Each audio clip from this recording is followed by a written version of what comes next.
ഇന്ന് നമ്മൾ ഈ വീഡിയോയിൽ കണ്ടിന്യൂസ് ഫംഗ്ഷൻസും അതിന്റെ പ്രോപ്പർട്ടീസും ആണ് നമ്മൾ ഡിഫൈൻ ചെയ്യുന്നത്. ഓക്കെ, അപ്പോൾ അതിലാദ്യം തന്നെ കണ്ടിന്യൂസ് ഫംഗ്ഷന്റെ ഡെഫിനിഷൻ. അപ്പോൾ എപ്സിലോൺ ഡെൽറ്റ ഡെഫിനിഷൻ ആണ് നമുക്ക് തിയറം പ്രൂഫിനൊക്കെ ആവശ്യം അല്ലേ.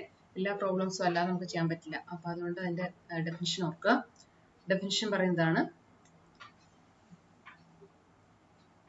a function f from a to r is continuous at a point c element of a if for every epsilon greater than 0 there exists a delta greater than 0 such that whenever mod x minus c less than delta and x belongs to a, it follows that mod f of x minus f of c less than epsilon. അതായത് whenever mod x minus c less than delta എന്ന് പറഞ്ഞാൽ സിയുടെ neighbourhood, അതാണ് mod x minus c less than delta എന്ന് പറഞ്ഞാൽ, അല്ലെങ്കിൽ x belongs to V delta c എന്നാണ്. സിയുടെ നെയ്ബർഹുഡിലുള്ള എല്ലാ പോയിന്റ്സിന്റെയും ഇമേജ്, അതാണ് എഫ് ഓഫ് എക്സ്. ഓക്കെ, ആ mod f of x minus f of c, അതായത് സിക്ക് കറസ്പോണ്ടിങ് ആയിട്ടുള്ള എഫ് ഓഫ് സി ഉണ്ട്. ആ എഫ് ഓഫ് സിയുടെ ഒരു എപ്സിലോൺ നെയ്ബർഹുഡിനുള്ളിലായിരിക്കണം ഈ എക്സ് സിയുടെ നെയ്ബർഹുഡിലുള്ള എല്ലാ എക്സിന്റെ ഇമേജസ്. ഓക്കെ, അപ്പോൾ അതാണ് ഡെഫിനിഷൻ. അങ്ങനെ ആണെങ്കിലാണ് കണ്ടിന്യൂസ് ഫംഗ്ഷൻ എന്ന് പറയുന്നത്. ഓക്കെ, ഇപ്പോൾ ഫോർ എക്സാമ്പിൾ നമുക്ക് നോക്കാം. ഇപ്പൊ നമ്മുടെ സിഗ്നം ഫംഗ്ഷൻ എടുക്കുന്നെങ്കിൽ നമുക്കറിയാം 1 ആണ് പോസിറ്റീവ് വാല്യൂസിന്, നെഗറ്റീവ് വാല്യൂസിന് -1 ആണ്, ഇടയ്ക്കുള്ളതിന് 0 ആണ് അല്ലേ. ഓക്കെ, ഇതാണ് സിഗ്നം ഫംഗ്ഷന്റെ ഫിഗർ. ഇത് എക്സ് ആക്സിസ്, ഇത് വൈ ആക്സിസ് ആണെങ്കിൽ ഇതാണ് സിഗ്നം ഫംഗ്ഷന്റെ ഫിഗർ. ഓക്കെ, പോസിറ്റീവ് ആണെങ്കിൽ 1ഉം നെഗറ്റീവ് ആണെങ്കിൽ -1ഉം, ശരിയല്ലേ. അപ്പോൾ ഇത് കണ്ടിന്യൂസ് അല്ല, സീറോയിൽ കണ്ടിന്യൂസ് അല്ല. അപ്പൊ ഈ പറഞ്ഞ പോലെ സിക്ക് 0 നമ്മൾ എടുത്തു കഴിഞ്ഞാൽ സിയുടെ ഏത് നെയ്ബർഹുഡ് എടുത്താലും, അപ്പൊ സിയുടെ ഒരു ചെറിയ നെയ്ബർഹുഡ് എടുക്കുക. ഓക്കെ, ഈ സിയുടെ ഒരു ചെറിയ നെയ്ബർഹുഡ് എടുത്തു കഴിഞ്ഞാൽ എഫ് ഓഫ് എക്സിന്റെ വാല്യൂ എങ്ങനെയാ വരുന്നത്? ഇവിടെയുള്ള വാല്യൂസിന്റെ ഒക്കെ എഫ് ഓഫ് എക്സുകൾ എത്രയാ? 1 ആണ്. ഇവിടെയുള്ള എക്സിന്റെ ഒക്കെ എഫ് ഓഫ് എക്സ് -1 ആണ്. അപ്പോൾ mod f of x minus f of 0 എന്ന് പറയുന്നത് എപ്പോഴും എത്രയാണ്? 1 മൈനസ് -1 2 ആണ്. അതിനെ നമുക്ക് ലെസ് ദാൻ എപ്സിലോൺ ആക്കാൻ പറ്റത്തില്ല അല്ലെ. എപ്സിലോൺ ഇപ്പോൾ ഒരു 1/2 ആണ് നമ്മൾ എടുക്കുന്നതെങ്കിൽ ഇത് എപ്പോഴും 2 ആയിട്ട് ഇരിക്കത്തുള്ളൂ. ഇത് നോട്ട് ലെസ് ദാൻ 1/2 ആണ്. മനസ്സിലായി? അപ്പോൾ ഇത് കണ്ടിന്യൂസ് അല്ല, സീറോയിൽ കണ്ടിന്യൂസ് അല്ല. അപ്പോൾ ഇതാണ് കണ്ടിന്യൂസിന്റെ ഡെഫിനിഷൻ. ഈ ഡെഫിനിഷൻ നന്നായിട്ട് പഠിച്ചു വെക്കാം. ഇനി ഈ ഡെഫിനിഷനെ തന്നെ പല രീതിയിൽ നമുക്ക് എഴുതാം, നേരത്തെ ലിമിറ്റിൽ ചെയ്ത പോലെ. For example, characterisation of continuity എന്ന് പറയും. അതായത് ഇപ്പൊ നോക്കിയാൽ കാണാം, ഒന്നാമത്തത് f from A to R is continuous at c ആണെങ്കിൽ, ഇഫ് ആൻഡ് ഓൺലി ഇഫ്, ഒന്നാമത്തെ കണ്ടീഷൻ എന്താ പറയാ? For every epsilon greater than 0 there exists delta such that mod x minus c less than delta implies mod f of x minus f of c less than epsilon. ഇത് ഇപ്പൊ നമ്മൾ പറഞ്ഞ definition തന്നെയാണ്. Okay, ഇനി രണ്ടാമത്തെ എന്താ പറയുന്നത്? Limit x tends to c f of x, അത് തന്നെയാണ് mod x minus c less than delta അല്ലെ. Limit x tends to c f of x is equal to f of c. X സിയിലേക്ക് അടുക്കുമ്പോൾ, അതായത് x minus c less than delta ആകുമ്പോൾ f of എക്സിന്റെ limit, അതായത് mod f of x minus f of c less than epsilon ആകും. Okay, ഇങ്ങനെയും പറയാം. ഇനി അതുപോലെ തന്നെ mod x minus c less than ഡെൽറ്റയ്ക്ക് പകരം നമുക്ക് നെയ്ബർഹുഡ് ആയിട്ട് ഉപയോഗിക്കാം. വി ഡെൽറ്റ സിയും V epsilon f of c ഉപയോഗിക്കാം. അപ്പോൾ for every x belongs to V delta c f of x belongs to V epsilon f of c എന്നും പറയാം. ഇനി അല്ലെങ്കിൽ നമ്മുടെ ലിമിറ്റിൽ ഉപയോഗിച്ച പോലെ സീക്വൻഷ്യൽ ക്രൈറ്റീരിയ, അതായത് if x n converges to c in എയിൽ ഒരു സീക്വൻസ് എക്സ് എൻ എടുത്ത് x n converges to c ആണെങ്കിൽ സീക്വൻസ് എഫ് ഓഫ് എക്സ് എന്നും converges to f of c ആയിരിക്കണം. ലിമിറ്റിലായിരുന്നപ്പോ എന്തായിരുന്നു?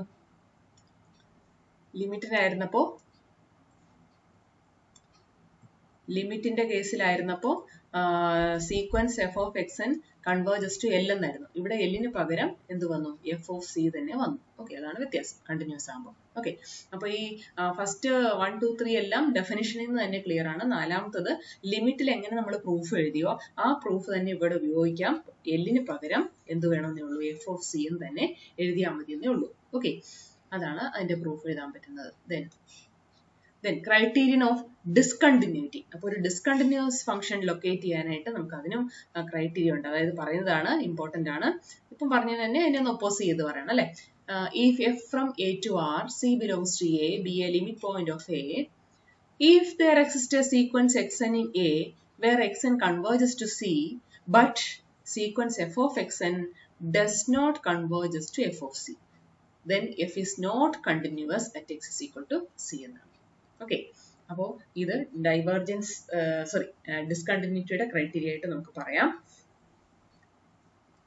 ദെൻ ഇതില് നമുക്ക് അതിന്റെ പ്രോബ്ലംസ് ഒക്കെ നമുക്ക് ചെയ്യാനുണ്ട്, അത് നമുക്ക് അന്നേരം ചെയ്യാം. അതിന്റെ അടുത്ത ഒരു ക്രൈറ്റീരിയ കൂടെ പറയാം. Algebraic continuity theorem. ഓൾജിബ്രിക് എന്ന് പറയുമ്പോൾ രണ്ട് ഫംഗ്ഷന്റെ സം എടുക്കും, പ്രോഡക്റ്റ് എടുക്കുമ്പോൾ അങ്ങനെയൊക്കെ സ്കെയിലർ മൾട്ടിപ്ലിക്കേഷൻ ഒക്കെ എടുക്കുമ്പോൾ ലിമിറ്റിലുള്ളത് തന്നെ ഇവിടെയും വരും. f from a to r, g from a to r are continuous functions at a point c belongs to a. k into f of x is also continuous at c ആയിരിക്കും. f of x plus g of x continuous at c ആയിരിക്കും. f of x into g of x continuous at c ആയിരിക്കും. f of x by g of x continuous at c ആണ്, provided quotient exist ചെയ്യണം, quotient defined ആയിട്ടുള്ള വാല്യൂസിൽ. Okay, അപ്പൊ ഇതുമൊക്കെ ലിമിറ്റിൽ നമ്മൾ prove ചെയ്ത പോലെ തന്നെയാണ് ചെയ്യേണ്ടത്. ഇവിടെ ഞാൻ മൂന്നാമത്തെ ഒന്ന് എടുത്ത് പ്രൂവ് ചെയ്ത് കാണിക്കാം. ഓക്കെ, മൂന്നാമത്തെ എന്ന് പറഞ്ഞാൽ ഇവിടെ എന്താണ്, എഫ് കണ്ടിന്യൂസ് അറ്റ് സി തന്നിട്ടുണ്ട്, അതേപോലെ ജിയും കണ്ടിന്യൂസ് അറ്റ് സി എന്ന് തന്നിട്ടുണ്ട്. ഓക്കെ, അങ്ങനെയാണ് ബൈ ഡെഫിനിഷൻ നമുക്ക് എങ്ങനെ പറയാം? ബൈ ഡെഫിനിഷൻ ഏത് വേണമെങ്കിലും ഉപയോഗിക്കാം. ഡെഫിനിഷൻ നമ്മൾ നേരത്തെ പറഞ്ഞ ക്രൈറ്റീരിയയിൽ ഏത് വേണമെങ്കിലും ഉപയോഗിക്കാം. ഇവിടെ സിമ്പിൾ ആയിട്ട് limit x tends to c f of x f of c ആയിരിക്കുമല്ലോ, എഫ് കണ്ടിന്യൂസ് അറ്റ് സി ആയതുകൊണ്ട്. അതുപോലെ limit x tends to c g of എക്സും ജി ഓഫ് സി ആയിരിക്കുമല്ലോ. ഓക്കെ, ദെൻ പിന്നെ നമുക്ക് വേണ്ടത് എഫ് ഇൻറ്റു ജി ആണ് അല്ലെ. Let h is equal to f g. അപ്പൊ എച്ച് ഓഫ് എക്സ് എന്ത് വരും? എഫ് ജി ഓഫ് എക്സ് എന്ന് പറഞ്ഞാൽ f of x into g of x എന്നുള്ളതാണ്. F g of x. Okay, then f of x into g of x ആണ്. അപ്പൊ ഇവിടെ നമുക്ക് ലിമിറ്റ് എടുക്കുക. Limit x tends to c h of x is equal to limit x tends to c f of x into g of x. ഇത് ലിമിറ്റിൽ നമ്മൾ പഠിച്ച പ്രോപ്പർട്ടിയാണ്. Limit x tends to c f of x into limit x tends to c g of x എന്ന് ഇതിനെ എഴുതാൻ പറ്റുമെന്ന്. അങ്ങനെയാണെങ്കിൽ ഇതിനെ f of c into g of c എന്ന് എഴുതാം. That is F g of c എന്ന് എഴുതാം. അപ്പൊ ലിമിറ്റ് അല്ലെങ്കിൽ എച്ച് ഓഫ് സി എന്ന് എഴുതാം. അപ്പൊ limit x tends to c h of x is equal to h of c. അപ്പൊ എച്ച് ഇസ് കണ്ടിന്യൂസ്. എച്ച് എന്തായിരുന്നു? എച്ച് എന്ന് പറഞ്ഞാൽ എഫ് ഇൻറ്റു ജി ആണ്. ഓക്കെ, അപ്പൊ ഇതേപോലെ ബാക്കിയുള്ളതും പ്രൂവ് ചെയ്യാവുന്നതേ ഉള്ളൂ. ചിലപ്പോൾ ചോദിച്ചു കഴിഞ്ഞാൽ ഇത് വെച്ച് വേണം ചെയ്യാനായിട്ട്. ഓക്കെ, ദെൻ നമുക്ക് കുറച്ച് പ്രോബ്ലംസ് വർക്ക്ഔട്ട് ചെയ്യാം.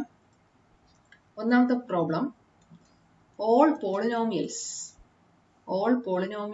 are continuous on R. Real number line full all polynomials continuous ആണ്. ഇത് പ്രൂവ് ചെയ്യാൻ നമുക്ക് ഇതേപോലെ ഉപയോഗിക്കാം. Let p of x be an nth degree polynomial of the form നമുക്ക് എങ്ങനെ എഴുതാം? a0 plus a1x plus a2x square plus etcetera plus nth degree polynomial ആണെങ്കിൽ an x raised to n. Okay, let c belongs to R be arbitrary.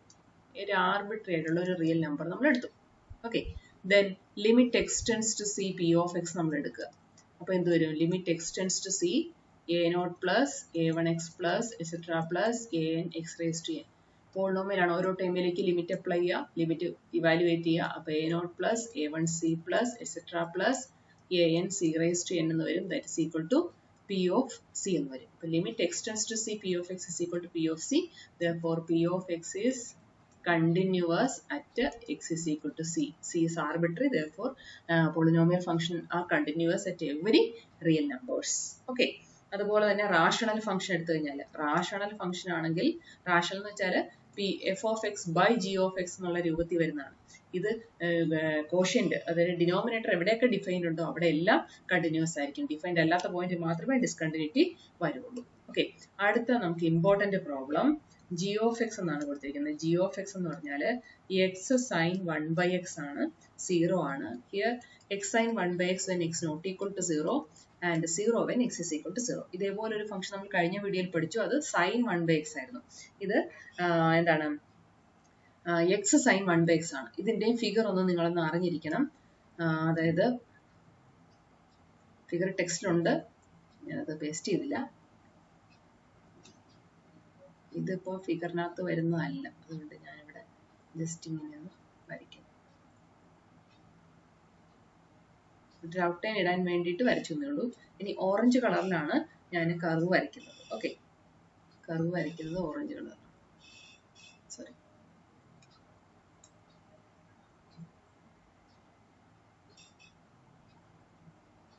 പുറകോട്ടൊന്നും പോകുന്ന കർവല്ല.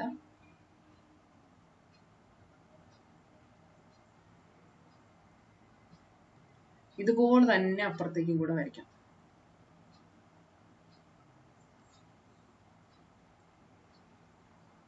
വളവൊന്നുമില്ല. ഇങ്ങനെ പോകുന്ന കർവാണ് x sine 1/x. Okay, പിന്നെ x 0 ആകുമ്പോൾ 0 ആണെന്നും പറഞ്ഞിട്ടുണ്ട്. അപ്പൊ ഇതാണ് കർവ്. ഓക്കെ, ദെൻ ഈ ഫംഗ്ഷൻ ഇത് continuous at x is equal to 0 എന്നാണ്. Is continuous at x is equal to 0. അല്ലാത്ത പോയിന്റിലൊക്കെ കണ്ടിന്യൂസ് ആണ്. 0-ലാണ് ചെക്ക് ചെയ്യേണ്ടത്. കാരണം സൈൻ 1/x നമ്മൾ കണ്ടു, ലിമിറ്റ് ഡസ് നോട്ട് എക്സിസ്റ്റ് എന്ന്. അപ്പൊ ഇവിടെ ലിമിറ്റും ഉണ്ട്, അതുകൊണ്ട് കണ്ടിന്യൂസും ആണെന്ന് നമുക്ക് കാണിക്കണം. അതായത് limit x tends to 0 g of എക്സും എക്സിസ്റ്റ് ചെയ്യുന്നുണ്ട്. അത് ജി ഓഫ് 0 ആയിട്ടുള്ള 0യും തന്നെയാണെന്ന് നമുക്ക് കാണിക്കണം. ഓക്കെ, അപ്പൊ അതിന് വേണ്ടിയിട്ട് നമുക്കിവിടെ mod g of x minus g of c എടുക്കാം. ഓക്കെ, ലിമിറ്റിനെ കണ്ടുപിടിക്കുന്ന എളുപ്പം നമുക്ക് എപ്സിലോൺ ഡെൽറ്റ ഡെഫിനിഷനിൽ ഉപയോഗിക്കാം. അപ്പൊ അതിനാണ് കുറെ ക്രൈറ്റീരിയ. ഏത് ചില പ്രോബ്ലത്തിനൊക്കെ ഓരോന്നും ആയിരിക്കും, എല്ലാം കൂടെ പറ്റുന്നതല്ല. ഓക്കെ, അപ്പൊ അതുകൊണ്ട് ഇവിടെ നമ്മൾ ഈ ഒരു മെത്തേഡ് ഉപയോഗിക്കാം. X sine 1/x minus g of c എന്ന് പറഞ്ഞാൽ ഇവിടെ 0 ആണല്ലോ. അപ്പോൾ 0 എടുത്തു. That is mod x sine 1/x എന്ന് എഴുതാം. ഇതിനെ mod x into mod sine 1/x എന്ന് എഴുതാം. സൈനിന്റെ വാല്യൂ നമുക്കറിയാം, മാക്സിമം 1 വരെയും മിനിമം -1 വരെയാണ്. അപ്പൊ നമുക്ക് ഇതിനെ less than or equal to mod x into 1 എന്ന് വേണമെങ്കിൽ പറയാം. ഓക്കെ, അങ്ങനെയാണെങ്കിൽ ഇവിടെ മോഡ് എക്സിനെ വേണമെങ്കിൽ നമുക്ക് ഇങ്ങനെ എഴുതാമല്ലോ, മോഡ് എക്സ് മൈനസ് 0 എന്ന് എഴുതാം. അപ്പൊ whenever mod x minus 0 less than delta, then mod g of x minus g of 0 is again less than delta, which can be taken as epsilon. ഏത് delta നമ്മൾ choose ചെയ്യുന്നോ അത് തന്നെ ഇവിടെ epsilon ആയിട്ട് കിട്ടും. ഏതൊരു എപ്സിലോണിനും കറസ്പോണ്ടിങ് ആയിട്ട് ഡെൽറ്റ ഉണ്ടെന്നല്ലേ. അപ്പൊ എപ്സിലോൺ ഏതെടുക്കുന്നു അത് തന്നെ നമുക്കിവിടെ ഡെൽറ്റ ആയിട്ട് ചൂസ് ചെയ്യാം. അപ്പോൾ നമുക്ക് എന്ത് കിട്ടി? Mod x sine 1/x minus 0 less than epsilon whenever mod x less than delta, അല്ലെങ്കിൽ mod x minus 0 less than delta. So എന്താണ് x sine 1/x is continuous at x is equal to 0. is continuous at x is equal to 0. ഇത് important ആണ്. Okay, ഇത് തന്നെ ചോദിക്കാം. Then greatest integer function, അതും important ആണ്. greatest integer function അതിനെ ഇങ്ങനെയാണ് ടെക്സ്റ്റിൽ കൊടുത്തേക്കുന്നത്. ഞാൻ നേരത്തെ ടെക്സ്റ്റിൽ നോട്ടിൽ ഒരു ഇത് ഇട്ടിട്ടുള്ളൂ, അതുകൂടെ ഇടണം. ഗ്രേറ്റസ്റ്റ് ഇൻഡിജർ ഫംഗ്ഷൻ ഇതെന്ന് പറഞ്ഞാൽ എന്താണ്? ഗ്രേറ്റസ്റ്റ് ഇൻഡിജർ ഫംഗ്ഷൻ എന്ന് പറഞ്ഞാൽ set of all largest natural number അല്ലെങ്കിൽ ഇൻഡിജർ, ലാർജസ്റ്റ് ഇൻഡിജർ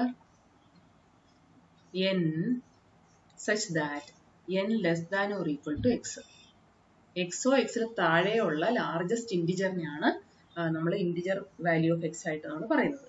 ഓക്കെ, അപ്പോൾ ഇത് നമ്മൾ വരച്ചു കഴിഞ്ഞാൽ നമുക്ക് എങ്ങനെ കിട്ടും? അതിന്റെ ഗ്രാഫ് എങ്ങനെ ആയിരിക്കും നമുക്കൊന്ന് നോക്കാം. ഓക്കെ, ഇതില്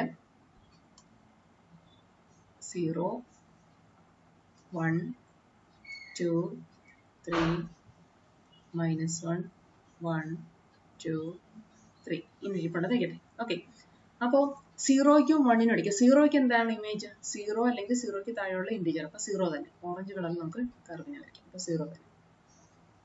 ഓക്കെ, ദെൻ 0ക്കും 1നും ഇടയ്ക്കുള്ള പോയിന്റ് 0.1 0.2 0.9 ഒക്കെ വന്നാൽ ഗ്രേറ്റസ്റ്റ് ഇൻഡിജർ 0 തന്നെയാണ്. 1 വരുമ്പോൾ 1 ആയിട്ട് മാറും. അപ്പൊ അതുകൊണ്ട് അതെല്ലാം 0 തന്നെയാണ്. ഇത് ഇവിടെ വരെ അത് വരും. 1ൽ വരുന്നില്ല. 1 വരുമ്പോൾ നേരെ കയറി 1 യൂണിറ്റിലേക്ക് മാറും. അത് 2 വരെ അങ്ങ് പോകും. 2 വരെ. ഓക്കെ, 2ൽ വരുന്നില്ല. 2 വരുമ്പോൾ അത് മേളിലേക്ക് 2 ആയിട്ട് മാറും. അത് 3ക്ക് തൊട്ട് മുന്നേ വരെ വരും. 3 വരുന്നില്ല. ഓക്കെ, 3 വരുമ്പോൾ അതങ്ങ് 3ലേക്ക് പോകും. ഇവിടെ വരുന്നില്ല എന്ന് കാണിക്കാൻ ഇങ്ങനെ. അതേപോലെ ഇവിടെ ആണെങ്കിൽ ഇവിടെ ഇങ്ങനെ വരും. 0ക്ക് വരുന്നില്ല. 0ക്ക് 0 ആണ്. അപ്പൊ ഇങ്ങനെ പോകുന്ന ഒരു സ്റ്റെപ്പ് ആയിട്ട് അല്ലെങ്കിൽ ജംപ്സ് എന്ന് പറയാം, ജമ്പ് പോലെ വരുന്നതാണ് ഗ്രേറ്റസ്റ്റ് ഇൻഡിജർ ഫംഗ്ഷൻ. ഓക്കെ, അപ്പോൾ ഈ ഗ്രേറ്റസ്റ്റ് ഇൻഡിജർ ഫംഗ്ഷൻ കണ്ടാലേ അറിയാം നമുക്ക് ഡിസ്കണ്ടിന്യൂസ് ആണ്. എവിടെയൊക്കെയാണ് ഡിസ്കണ്ടിന്യൂറ്റി അല്ലെങ്കിൽ ജമ്പ് വരുന്നത്? എല്ലാ ഇൻഡിജേഴ്സിലുമാണ് അല്ലെ. അപ്പോൾ ഇൻഡിജേഴ്സിലാണ് ഇവിടെ discontinuity. Every integer there is discontinuity. Okay, ഇത് നമുക്കൊന്ന് പ്രൂവ് ചെയ്ത് കാണിക്കണം. ഓക്കെ, അപ്പോൾ ഇവിടെ നമ്മൾ സീക്വൻഷ്യൽ ക്രൈറ്റീരിയ എടുക്കുന്നതാണ് ഏറ്റവും എളുപ്പം. അപ്പോൾ let xn be a sequence such that xn is equal to m minus 1 by n for integer m. ഒരു ഇൻഡിജർ ഞാൻ m ചൂസ് ചെയ്യുന്നു. ആ mന് കറസ്പോണ്ടിങ് ആയിട്ട് xn ഞാൻ ഡിഫൈൻ ചെയ്യുന്നു. xn is equal to m minus 1 by n ആണ്. Okay, അങ്ങനെയാണെങ്കിൽ xന്റെ limit എന്ത് വരും? as n tends to infinity 1 by n tends to 0. Therefore we can say that xn tends to അല്ലെ converges to m ആണ്. xn converges to m ആണ്. ശരിയല്ലേ? Then ഇവിടെ നമുക്ക് ഇതിനെ പേര് കൊടുക്കാം. let h of x is equal to integer value of x. h of x നമുക്ക് പേര് കൊടുത്താൽ h of xn എന്ത് വരും? h of xn എന്ന് വെച്ചാൽ h of m minus 1 by n ആണ് അല്ലെ? m minus 1 by n ആണ്. അപ്പോൾ ഇതിന്റെ വാല്യൂ എന്ന് പറഞ്ഞാൽ m ൽ നിന്ന് 1 by n കുറയുന്നുണ്ട് അല്ലെ? m ൽ നിന്ന് 1 ആയിട്ട് കുറയുന്നില്ല, 1 by n കുറച്ചുകൂടെ കുറയുന്നുണ്ട്. അതായത് ഇവിടെ ഒരു 3 എടുത്തു കഴിഞ്ഞാൽ 3 ന്ന് കുറച്ച് വാല്യൂസ് കുറയുന്നുണ്ട്. അപ്പോൾ 2 പോയിന്റ് സംതിങ് അല്ലേ വരുള്ളൂ. അപ്പോൾ 2 ആണ് അവിടുത്തെ ഇൻഡിജർ വാല്യൂ, അല്ലെങ്കിൽ നമുക്ക് ഇവിടെ പറയാം m ആണ് ഇവിടെ ഇൻഡിജർ വാല്യൂ. ശരിയല്ലേ? ദെൻ m എന്ന് പറഞ്ഞാൽ നമുക്ക് പറയാം h of m നോട് ഈക്വലന്റ് ആണ്. h of m നോട് ഈക്വലന്റ് ആണ്. ഓക്കെ, സോറി, ഇവിടെ വരുമ്പോഴേ m മൈനസ് 1 ബൈ അല്ല, അപ്പൊ m ൽ നിന്ന് കുറച്ചെങ്കിലും കുറയുന്നുണ്ട്. അപ്പൊ എന്തേ വരുള്ളൂ? m മൈനസ് 1 വരുള്ളൂ. പക്ഷെ h of m എന്താണ്? ഒന്ന് വായിക്കട്ടെ.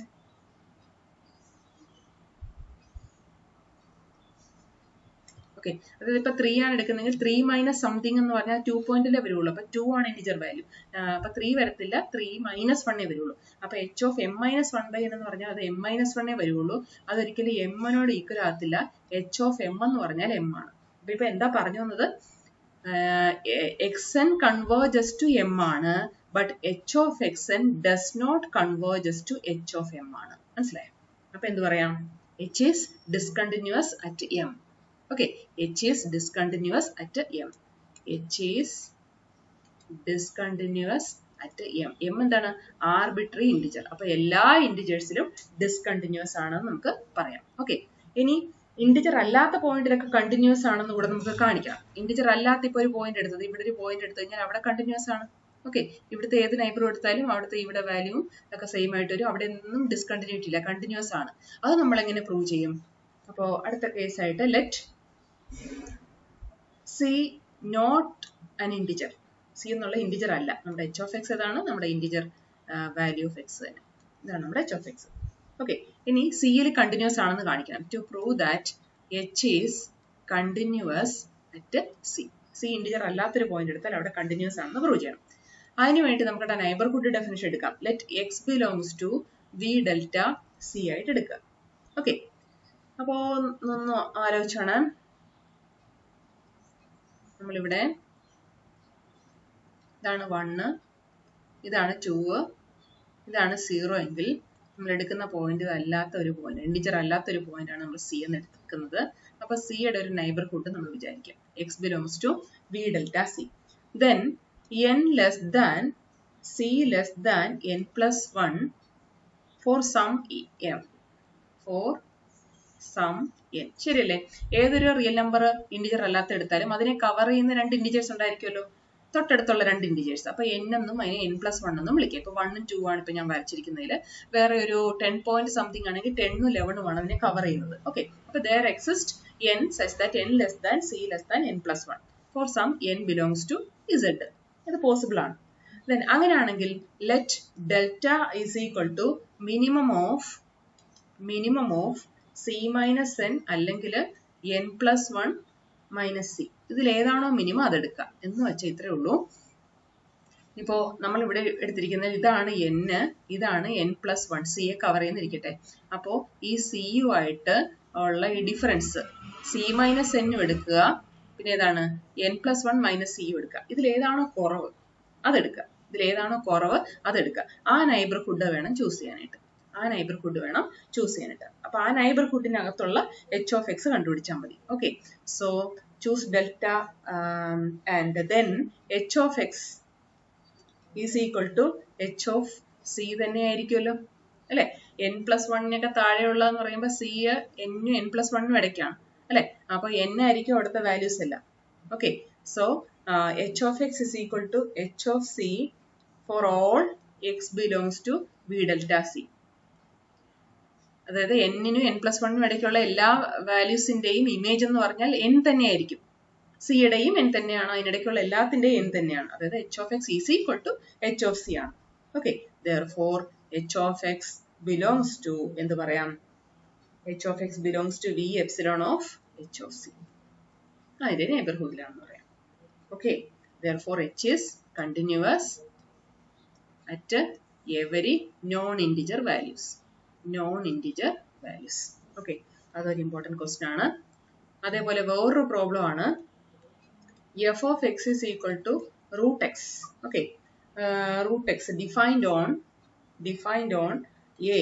Set a എന്ന് പറഞ്ഞാൽ x belongs to r such that x greater than or equal to 0. അതായത് നമ്മുടെ നമ്പർ ലൈനിൽ 0 മുതൽ അങ്ങോട്ടുള്ള എല്ലാം. ഓക്കെ, അതാണ് നമ്മുടെ a എന്ന് പറയുന്നത്.